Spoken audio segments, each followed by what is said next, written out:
Salve, salve para os estudantes de plantão. Meu nome é Ingrid e hoje eu vou fazer um resumo para vocês. O tema do resumo de hoje será AVC isquêmico. Pessoal, antes de começar, eu vou aproveitar a oportunidade e vou pedir para que vocês se inscrevam no canal, deixem o seu like, compartilhe com seus amigos, porque isso é um incentivo para mim e ajuda bastante. Também quero dizer que esse vídeo, para esse assunto, né, como ele é um pouquinho extenso e eu não quero que fique muito cansativo e longo o vídeo, eu vou dividir ele em algumas partes.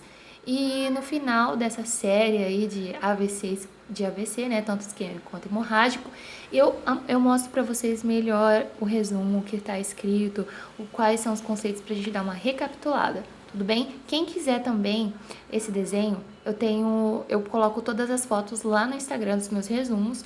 O Instagram é @enfermagem_resumida. Então vai lá, segue lá para ficar por dentro de tudo, porque tem coisas que eu posto lá que eu não coloco aqui. Então, sem mais demandas, vamos para a introdução. Vamos lá, vou tentar ser o mais claro e objetivo possível. O AVC é definido classicamente como um déficit neurológico, geralmente focal, de instalação súbita ou com rápida evolução, sem outra causa aparente que não vascular, com duração maior que 24 horas, abre parênteses, ou menor, mas levando à morte, fecha parênteses. Foi o que eu encontrei essa definição como referência, né, para fazer esse resumo, no livro Emergências Clínicas Baseadas em Evidência, tá até aqui atrás, ó. Mas então vamos lá. Os tipos de AVC são geralmente divididos com base no aspecto patológico que determina se ele será isquêmico ou hemorrágico. Algumas estatísticas apontam que o AVC isquêmico né, como responsável por aproximadamente 80% dos casos e o AVC hemorrágico por aproximadamente 20% dos casos. Então a gente já consegue, né, ver qual é o mais incidente pelas estatísticas. E também o AVC hemorrágico, ele é considerado mais fatal. Agora vamos falar sobre fisiopatologia. Então, a fisiopatologia do AVC isquêmico se consiste em alterações estruturais e funcionais, anota aí, estruturais e funcionais, que começam a ocorrer após a agressão isquêmica. Então, vou tentar explicar de uma forma que vocês consigam entender melhor. Há uma região de infarto cerebral, propriamente dita, onde o dano funcional e estrutural é irreversível. No caso, por exemplo, o AVC hemorrágico. No caso, além de ter uma obstrução do fluxo sanguíneo, ainda tem um rompimento da artéria. Então, ali é um comprometimento funcional e estrutural que não tem reversão. E também temos uma outra região, essa região você vai anotar aí. Essa região ela é funcionalmente comprometida, porém estruturalmente viável, denominada zona de penumbra isquêmica. Ou seja, funcionalmente ela está comprometida por quê? Porque tem alguma coisa ali, ó, impedindo, dificultando o fluxo. Porém, ela não se rompeu, ela ainda está ali intacta. Então, o conceito de zona de penumbra é básico para o entendimento das medidas terapêuticas na fase aguda do AVC isquêmico. Fundamentalmente, essa região da zona de penumbra isquêmica, ela recebe um fluxo sanguíneo reduzido, porém temporariamente suficiente para manter a viabilidade celular. Então, tem ali uma dificuldade, né? O fluxo sanguíneo, tem alguma coisa ali obstruindo, mas não completamente, não por completo. Existe ainda um fluxo sanguíneo, porém reduzido. Então, é isso daí. Deu para compreender? Então, a fisiopatologia, dentro da fisiopatologia, a gente tem uma zona de penumbra isquêmica. O que seria isso? Uma região onde recebe um fluxo sanguíneo reduzido. Ela tem a sua parte funcional comprometida, porém estrutural ainda é viável. Dentro das etiologias do AVC isquêmico, nós temos trombose de grandes vasos. O que seria isso?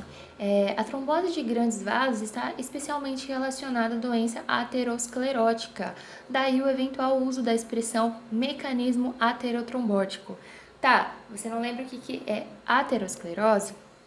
Aterosclerose é quando a artéria ela é obstruída por uma placa de ateroma, que nada mais é que uma placa de gordura, que se instala nas paredes das artérias, impedindo ali ou interrompendo por completo o fluxo sanguíneo. Então, É uma doença precedente do AVC isquêmico e é muito perigosa. Quais são os fatores de risco para aterosclerose, hipertensão arterial, diabetes mellitus, as dislipidemias e o tabagismo? Também temos o cardioembolismo. Isso mesmo, pessoal, existem várias doenças cardíacas, como miocardiopatias, valvopatias e arritmias, que causam uma oclusão vascular súbita por embolia. Isso tem uma ligação direta também com o AVC isquêmico. É muito interessante, né, como cada sistema eles se interligam. Eu não sabia antes de estudar que o cardioembolismo tinha alguma ligação ou influência sobre o AVC isquêmico, e tem. Então, de todas essas, a mais frequente é a fibrilação atrial. Então, pode ser sim precedido por ataques isquêmicos transitórios em diferentes territórios vasculares. No caso, nós estamos falando do cérebro, então, acidente vascular cerebral. Também temos trombose de pequenas artérias. No caso, são pequenos infartos na profundidade dos hemisférios cerebrais ou do tronco cerebral. Então, é causado por uma oclusão de uma pequena artéria perfurante. Também temos outros mecanismos, no caso, arterites, que são as inflamações das artérias, os estados hipercoaguláveis, dissecações arteriais cervicais, entre outros. E agora vamos falar um pouquinho sobre ataque isquêmico transitório. É bem importante, é muito importante saber a diferença do ataque isquêmico transitório e o AVC, mas é muito simples de entender. Então vamos lá. O que seria isso? Seria um pequeno ataque semelhante ao acidente vascular cerebral, que apesar de desaparecer depois de minutos ou horas, ainda requer atenção médica imediata para ser diferenciado em um verdadeiro acidente vascular cerebral. Tá aí mais uma recomendação, mais uma diquinha. O ataque isquêmico transitório pode ser um sinal de alerta de um futuro acidente vascular cerebral.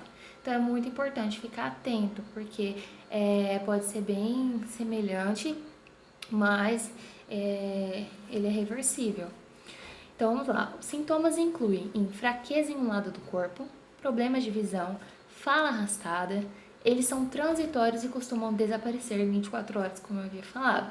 E o tratamento inclui medicação, pode incluir cirurgia e mudanças para ter um estilo de vida saudável, que inclui também o tratamento e a questão de uma prevenção e profilaxia, né? Então, pessoal, não sei se eu já falei no início, não lembro, mas eu vou dividir esses vídeos dessa série aí de AVC em algumas partes para ficar mais claro o objetivo para vocês e não tão cansativo. Então, eu vou terminar por aqui em fatores de risco. Vou falar sobre eles e vou encerrar essa primeira parte. Mas então, vamos lá. Quais são os fatores de risco? Os principais fatores de risco são ligados à aterotrombose, fontes embolígenas, inflamações arteriais e hemorragias podem ser listados. Vamos lá, então tem hipertensão arterial, sem dúvida, né? Sem dúvida, é o principal fator de risco. Aproximadamente 70% dos AVCs estão relacionados à hipertensão arterial. Seu controle rigoroso reduz sensivelmente as taxas de AVC. Então, a hipertensão arterial não precisa nem falar, né, gente? As cardiopatias, lembra, né, lá do cardioembolismo? Então, principalmente a fibrilação atrial é importante fonte embolígena e as válvulas substituídas. No caso, até quem passou por procedimentos cirúrgicos cardiovasculares, né? Outras cardiopatias, tanto pelo potencial de embolização como por provocar hipofluxo, também podem ser causa de AVC. Gente, hipofluxo, fluxo diminuído, pouco fluxo, hipo. Também temos diabetes. Gente, a glicemia causa microlesões ali, causam lesões na parede das artérias. E no caso, quando vão ser restituídas pelas plaquetas, podem ali causar coágulos, causar trombos e preceder aí um AVC isquêmico. Também temos o tabagismo, que enrijece as paredes das artérias e daí compromete a circulação, pressão arterial, enfim. Alcoolismo excessivo, uso de drogas ilícitas, sedentarismo, latrogenias medicamentosas. O que é isso?